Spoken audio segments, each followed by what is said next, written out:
नमस्कार दोस्तों, मैं हूं सौरभ और स्वागत है आपका बुक ट्यूबर हिंदी पर। क्या आपने कभी रात को जागते हुए, छत को घूरते हुए खुद से ये सवाल पूछा है, क्या मेरी जिंदगी का मतलब सिर्फ सुबह उठना, दिन भर काम की चक्की में पिसना, कुछ बिल भरना, थोड़ी बहुत खुशियां और गम महसूस करना और फिर एक दिन चुपचाप इस दुनिया से चले जाना है? क्या हम खरबों सितारों से भरी इस अनंत कायनात में धूल के एक कण से भी छोटे इस ग्रह पर बस एक जैविक दुर्घटना है, एक ऐसी जैविक मशीन जो कुछ सालों के लिए चलती है और फिर हमेशा के लिए बंद हो जाती है? अगर इन सवालों ने आपके अंदर एक अजीब सी बेचैनी, एक खालीपन पैदा कर दिया है, तो आप अकेले नहीं हैं। आप उस खतरनाक और गहरे सच के दरवाजे पर खड़े हैं जिसे दुनिया निहाइलिज्म या शून्यवाद कहती है। ये वो विचार है जो कहता है जिंदगी का कोई मतलब नहीं है, कुछ भी मायने नहीं रखता, सही और गलत, अच्छा और बुरा, ये सब इंसानी मन के बनाए हुए वहम हैं और अंत में सब कुछ शून्य हो जाता है। आज हम किसी किताबी फिलॉसफी की बात नहीं करेंगे। आज हम उस खाई में उतरेंगे जिसमें झांकने से भी डर लगता है। हम उस सच का सामना करेंगे जो हमारी पूरी दुनिया को हिलाकर रख सकता है। ये वीडियो शायद आपको असहज कर दे, ये शायद आपकी रातों की नींद उड़ा दे, लेकिन अगर आप हिम्मत करके अंत तक बने रहे तो शायद आपको उस अंधेरे के पार आजादी की एक नई रोशनी भी नजर आ जाए। तो चलिए शुरू करते हैं निहाइलिज्म के सच का ये सफर। सदियों से, हजारों सालों से इंसान ने इस खालीपन से बचने के लिए एक खूबसूरत कहानी बनाई थी। एक कहानी जिसमें एक ऊपर वाला था, एक बनाने वाला था जो हम सब पर नजर रखे हुए था। हमारी जिंदगी उसकी एक बड़ी योजना का हिस्सा थी। हमारे अच्छे कामों का फल मिलेगा और बुरे कामों की सजा। मौत अंत नहीं, बल्कि एक नई शुरुआत थी। ये कहानी एक गर्म कंबल की तरह थी जो हमें ब्रह्मांड की ठंडी और बेरहम सच्चाई से बचाती थी। ये एक जहाज था जो हमें यकीन दिलाता था कि हम इस अनजान समंदर में अकेले नहीं हैं। कोई है जो हमें सही रास्ते पर ले जाएगा। इस जहाज ने हमें सुरक्षा दी, एक समुदाय दिया, जीने का एक मकसद दिया। इसने हमें बताया कि क्या सही है और क्या गलत। इसने हमारे दुखों को एक मतलब दिया कि ये एक इम्तिहान है, एक परीक्षा है। इस यकीन की छांव में जिंदगी आसान लगती थी। लेकिन फिर 19वीं सदी में एक जर्मन फिलोसोफर आया जिसके शब्द एक हथौड़े की तरह थे। उसका नाम था फ्रेडरिक नीत्शे। उसने दुनिया के सामने आकर एक ऐसा ऐलान किया जो किसी भूचाल से कम नहीं था। उसने कहा, god is dead, god remains dead and we have killed him. ये कोई मजाक नहीं था। नीत्शे ये नहीं कह रहा था कि कोई आसमान में रहने वाला इंसान मर गया है। वो कह रहा था कि विज्ञान, तर्क और आधुनिक सोच की लहर ने उस विश्वास की नींव को ही हिला दिया है जिस पर हमारी पूरी सभ्यता, हमारे सारे नैतिक मूल्य, हमारी जिंदगी का पूरा मतलब टिका हुआ था। हमने खुद ही सवाल पूछ पूछ कर, सबूत मांग मांग कर उस गर्म कंबल को अपने ऊपर से खींचकर फेंक दिया था। हमने खुद ही उस जहाज को धक्का देकर दूर भेज दिया था और चिल्लाकर कहा था कि हमें तुम्हारी जरूरत नहीं। और अब हम उस ठंडे बेरहम समंदर के किनारे अकेले खड़े हैं। वो जहाज दूर अंधेरे में गायब हो रहा है और हमारे सामने है एक अंतहीन शून्य, एक खालीपन, द वॉइड। नीत्शे ने भविष्यवाणी की थी कि ईश्वर की मौत के बाद इंसानियत एक भयानक संकट में पड़ जाएगी। इस संकट का नाम है निहाइलिज्म, शून्यवाद। जब सबसे ऊंचे मूल्य, सबसे बड़ी मान्यताएं खुद अपनी कीमत खो देती हैं, जब जिंदगी का कोई लक्ष्य नहीं बचता, जब हमारे सबसे बड़े सवाल क्यों का कोई जवाब नहीं मिलता। कल्पना कीजिए, आप एक रेगिस्तान में खड़े हैं, दूर दूर तक कुछ नहीं है, कोई दिशा नहीं, कोई मंजिल नहीं, कोई रास्ता नहीं। ऊपर जलता हुआ सूरज है और नीचे अंतहीन रेत। आपको पता नहीं आप कहां से आए हैं, कहां जाना है और इस सफर का मतलब क्या है। ये एहसास, यही निहाइलिज्म का पहला चरण है। ये एहसास कि आपकी जिंदगी, आपकी मेहनत, आपके रिश्ते, आपके सपने, सब कुछ उस रेगिस्तान की रेत पर बने पैरों के निशान की तरह है जिसे वक्त की हवा का एक झोंका मिटाकर रख देगा। जानवर और पेड़ पौधे इस व्यवस्था से पूरी तरह संतुष्ट लगते हैं। वो इस दुनिया में आते हैं, अपना काम करते हैं और बिना कोई सवाल पूछे चले जाते हैं। लेकिन हम इंसान अपनी इस हायर इंटेलिजेंस की वजह से इस श्राप से ग्रसित हैं कि हम हमेशा पूछते हैं, क्यों? मैं यहां क्यों हूं? मुझे क्या करना चाहिए? इस सब का मकसद क्या है? अगर जिंदगी का कोई मतलब नहीं है, अगर अंत में सब शून्य ही होना है, तो फिर क्यों ना इस छोटी सी जिंदगी के हर पल को निचोड़ लिया जाए? क्यों ना सिर्फ और सिर्फ अपनी इंद्रियों को खुश करने में लग जाए? यही हेडोनिज्म का रास्ता है। ये लोग कहते हैं, eat drink and be merry for tomorrow we die. खाओ पियो और मौज करो, क्योंकि कल तो मर ही जाना है। ये रास्ता हमें अंतहीन डिस्ट्रैक्शंस की दुनिया में ले जाता है। देर रात तक चलने वाली पार्टियां, नशे में डूबना, binge watching shows, social media पर घंटों तक अपनी जिंदगी को दूसरों से कंपेयर करना, लेटेस्ट गैजेट खरीदने की होड़, फास्ट फूड का नशा, ये सब उस अंदर के खालीपन की आवाज को दबाने के तरीके हैं। ये उस शोर की तरह है जो उस भयानक खामोशी को भरने के लिए पैदा किया जाता है। लेकिन ये एक प्यास है जो कभी नहीं बुझती। हर पार्टी के बाद की सुबह और खाली लगती है। हर नया फोन कुछ ही हफ्तों में पुराना हो जाता है। हर वेब सीरीज खत्म होने पर एक और बड़ा शून्य छोड़ जाती है। ये एक ट्रेडमिल पर भागने जैसा है। आप थक जाते हैं, पसीने से भीग जाते हैं, पर पहुंचते कहीं नहीं। तीसरा रास्ता है बड़ी विचारधाराओं का गुलाम बन जाना, स्लेवरी टू आइडियोलॉजीज। जब ईश्वर मर जाता है तो उसकी जगह लेने के लिए नए ईश्वर पैदा हो जाते हैं। ये नए ईश्वर हैं राष्ट्रवाद, नेशनलिज्म, फांसीवाद, फैसिज्म, साम्यवाद, कम्युनिज्म या कोई भी इज्म जो आपको एक बड़ी पहचान और एक महान मकसद का हिस्सा होने का एहसास दिलाता है। ये विचारधाराएं आपको बताती हैं कि आप अकेले नहीं हैं। आप एक महान राष्ट्र, एक महान जाति या एक महान क्रांति का हिस्सा हैं। आपका जीवन अब सिर्फ आपका नहीं है, बल्कि एक बड़े लक्ष्य के लिए समर्पित है। ये आपको दुश्मन देती हैं जिनसे आप नफरत कर सकते हैं, और हीरो देती हैं जिनकी आप पूजा कर सकते हैं। ये निहाइलिज्म के खालीपन का सबसे खतरनाक जवाब है, क्योंकि जब आप अपनी सोचने की क्षमता किसी और के हाथ में दे देते हैं तो आप कुछ भी करने को तैयार हो जाते हैं। इतिहास गवाह है, 20वीं सदी के सबसे बड़े नरसंहार इन्हीं विचारधाराओं के नाम पर हुए। उन लोगों द्वारा जो अपनी जिंदगी के खालीपन को किसी महान मकसद के नाम पर खून बहाकर भरना चाहते थे। ये तीनों रास्ते, चाहे वो अंधी आस्था हो, अंतहीन मजा हो या किसी विचारधारा की गुलामी, असल में एक ही काम करते हैं। आपको उस भयानक सच का सामना करने से रोकते हैं कि आप इस ब्रह्मांड में अकेले हैं और आपकी जिंदगी का कोई पहले से तयशुदा मतलब नहीं है। लेकिन क्या होगा अगर आप भागना बंद कर दें? क्या होगा अगर आप उस खाई के किनारे खड़े होकर उसकी गहराई में झांकने की हिम्मत करें? अब हम निहाइलिज्म के सबसे अंधेरे, सबसे खतरनाक पहलू में उतर रहे हैं। एक ऐसी जगह जहां नैतिकता खत्म हो जाती है और इंसानियत दम तोड़ देती है। इसे कहते हैं मॉरल, नैतिक निहाइलिज्म। इसका सिद्धांत बहुत सरल है। अगर कोई ऊपर वाला नहीं है, कोई ब्रह्मांडीय नियम नहीं है, कोई कर्म का सिद्धांत नहीं है, तो फिर सही और गलत जैसी कोई चीज असल में मौजूद ही नहीं है। ये सिर्फ शब्द हैं, समाज द्वारा बनाए गए नियम हैं ताकि लोग एक दूसरे को मार ना डालें और व्यवस्था बनी रहे। सोचिए इस बात की गहराई को। एक नैतिक निहाइलिस्ट के लिए किसी भूखे को खाना खिलाना और किसी का गला काट देना, इन दोनों कामों में स्वाभाविक रूप से कोई नैतिक अंतर नहीं है। दया और क्रूरता में कोई एक दूसरे से बेहतर नहीं है। वफादारी और धोखा सिर्फ दो अलग अलग रणनीतियां हैं।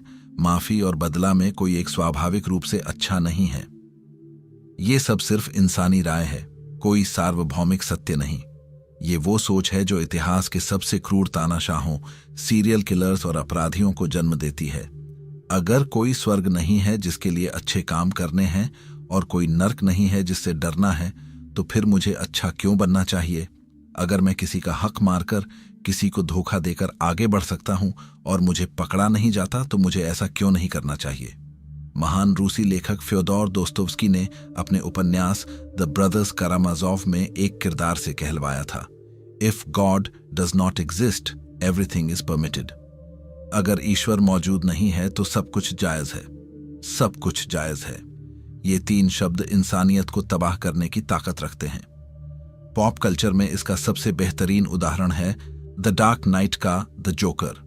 वो पैसे के लिए केओस नहीं फैलाता, वो ताकत के लिए नहीं लड़ता। वो बस दुनिया को ये साबित करना चाहता है कि सभ्यता, नियम और नैतिकता का ये मुखौटा बहुत पतला है। बस एक बुरा दिन, एक धक्का, और कोई भी इंसान हैवान बन सकता है। जोकर एक प्योर मॉरल नाहिलिस्ट है। वो कहता है, some men just want to watch the world burn. कुछ लोग बस दुनिया को जलते हुए देखना चाहते हैं। क्यों?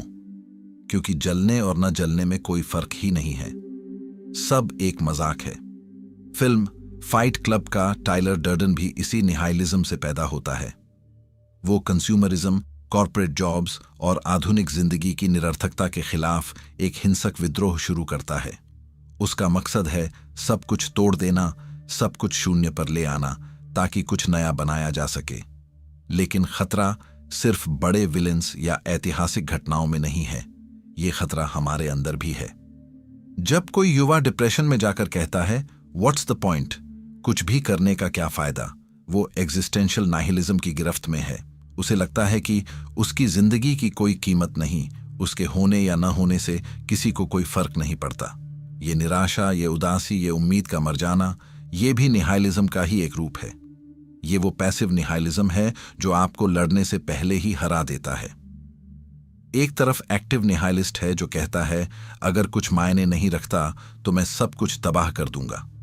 दूसरी तरफ पैसिव निहाइलिस्ट है जो कहता है, अगर कुछ मायने नहीं रखता तो मैं कुछ करूंगा ही क्यों। दोनों ही रास्ते तबाही की ओर जाते हैं। एक दुनिया को तबाह करता है, दूसरा खुद को। तो क्या यही हमारा अंत है?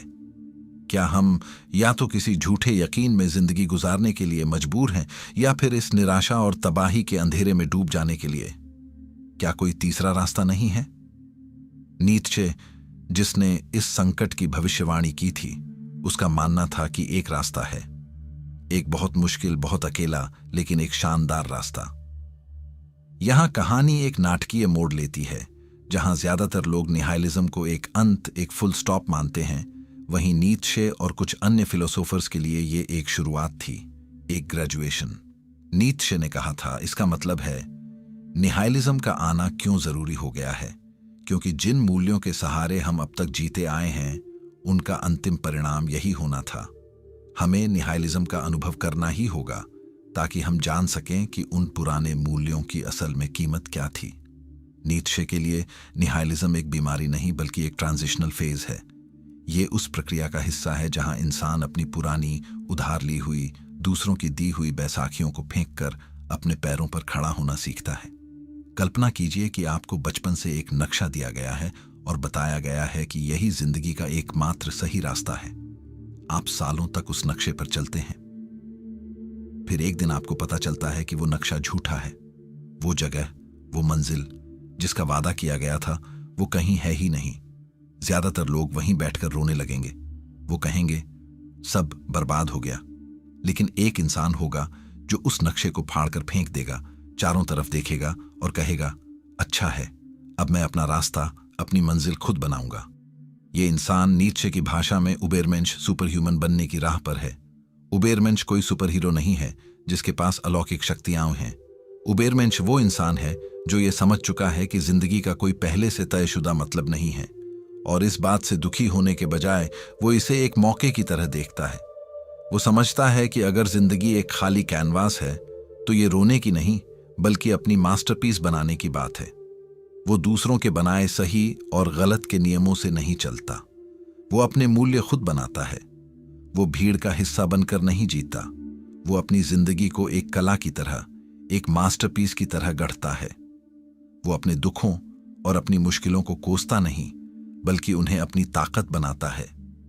वो जानता है कि वो इस ब्रह्मांड में अकेला है, और यही अकेलापन उसे आजाद करता है।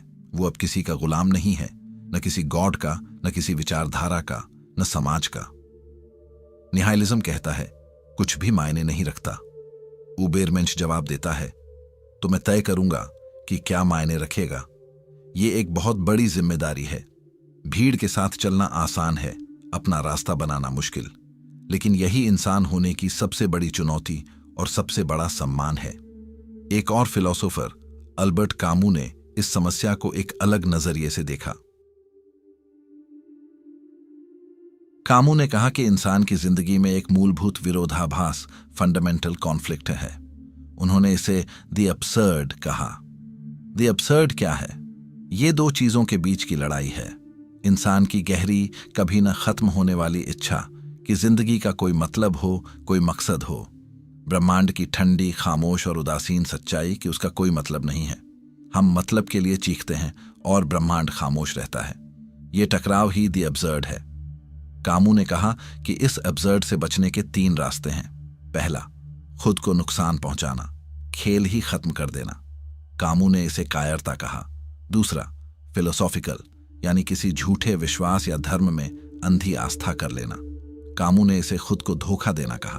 फिर तीसरा रास्ता क्या है? कामू कहते हैं तीसरा रास्ता है रिवोल्ट, विद्रोह। उस अब्सर्ड को स्वीकार करो। हाँ, जिंदगी का कोई मतलब नहीं है। हाँ, हम सब एक दिन मर जाएंगे। हाँ, ब्रह्मांड को हमारी परवाह नहीं है। इस सच को पूरी हिम्मत से स्वीकार करो और फिर इसके खिलाफ विद्रोह करो। कैसे? जिंदगी को पूरी शिद्दत से जीकर। कामू ने ग्रीक माइथोलॉजी के एक किरदार सिसिफस का उदाहरण दिया। सिसिफस को देवताओं ने सजा दी थी कि उसे रोज एक भारी पत्थर को पहाड़ की चोटी तक धकेलना होगा और जैसे ही वो चोटी पर पहुंचेगा, पत्थर वापस नीचे लुढ़क जाएगा। उसे ये काम अनंतकाल तक करना था। ये एक पूरी तरह से निरर्थक, पॉइंटलेस काम है। ये हमारी जिंदगी का प्रतीक है। हम रोज मेहनत करते हैं और अंत में सब कुछ वहीं आ जाता है। लेकिन कामू कहते हैं we must imagine Sisyphus happy. हमें सिसिफस को खुश कल्पना करना चाहिए। क्यों? क्योंकि जिस पल सिसिफस ये स्वीकार कर लेता है कि यही उसकी हकीकत है और उस पत्थर को धकेलने के काम में ही अपनी पूरी ताकत, अपना पूरा ध्यान लगा देता है, वो देवताओं से ज्यादा ताकतवर हो जाता है। वो अपनी सजा को अपने काम में बदल देता है। उसका विद्रोह उसके पॉइंटलेस काम को पूरी तरह से जीने में है। हमारे लिए इसका मतलब है जिंदगी का मतलब ढूंढना बंद करो और जिंदगी को जीना शुरू करो। इस बात से निराश होने के बजाय कि सब कुछ निरर्थक है, इस बात से खुश हो कि तुम कुछ भी करने के लिए आजाद हो। तुम्हें किसी के बनाए रास्ते पर चलने की जरूरत नहीं है। हर पल, हर अनुभव, हर खुशी, हर गम, सब कुछ कीमती है। इसलिए नहीं कि वो किसी बड़े मकसद का हिस्सा है, बल्कि इसलिए क्योंकि वो बस है और तुम्हारे पास उसे महसूस करने के लिए ये कुछ साल हैं। तो अब हम वापस उसी सवाल पर आते हैं जहां से हमने शुरू किया था। अगर कुछ भी मायने नहीं रखता तो हम जीते क्यों हैं? अब हमारे पास इसके कुछ संभावित जवाब हैं। एक जवाब है कि हम किसी कहानी में यकीन कर लें ताकि हमें इस सवाल का सामना ही न करना पड़े। दूसरा जवाब है कि हम निराशा में डूब जाएं या दुनिया को तबाह करने निकल पड़े। लेकिन एक तीसरा, ज्यादा मुश्किल और ज्यादा खूबसूरत जवाब भी है। शायद जिंदगी का कोई मतलब नहीं है और ये कोई श्राप नहीं, बल्कि एक वरदान है। ये एक खाली किताब है और कलम आपके हाथ में है। दूसरे लोग आपको बताएंगे कि आपको क्या लिखना है। समाज, परिवार, धर्म, देश, सब आपको अपनी अपनी तैयार कहानियां देंगे। लेकिन आपके पास ये चुनने की आजादी है कि आप अपनी कहानी खुद लिखें। इस बात को भारतीय दर्शन के एक गहरे सिद्धांत से भी जोड़ा जा सकता है। गीता में निष्काम कर्म का सिद्धांत है। कर्म करो, फल की चिंता मत करो। इसका एक मतलब यह भी है कि काम को किसी बाहरी मकसद या नतीजे के लिए मत करो। उस काम को करने के आनंद के लिए करो। जीने का मकसद किसी मंजिल पर पहुंचना नहीं, बल्कि सफर का हर कदम पूरी जागरूकता और आनंद के साथ लेना है। ये निहाइलिज्म के अंधेरे का एक शक्तिशाली जवाब है। जब आप नतीजे की परवाह किए बिना अपना काम करते हैं तो आप निरर्थकता के डर से आजाद हो जाते हैं। आपका काम ही आपका इनाम बन जाता है। तो अब गेंद आपके पाले में है। आप अपनी जिंदगी के खालीपन को देखकर क्या करेंगे? क्या आप उस शून्य से डरकर भागेंगे और किसी पुराने आरामदायक झूठ में पनाह लेंगे? क्या आप उस शून्य के गुस्से में दुनिया को या खुद को नुकसान पहुंचाएंगे?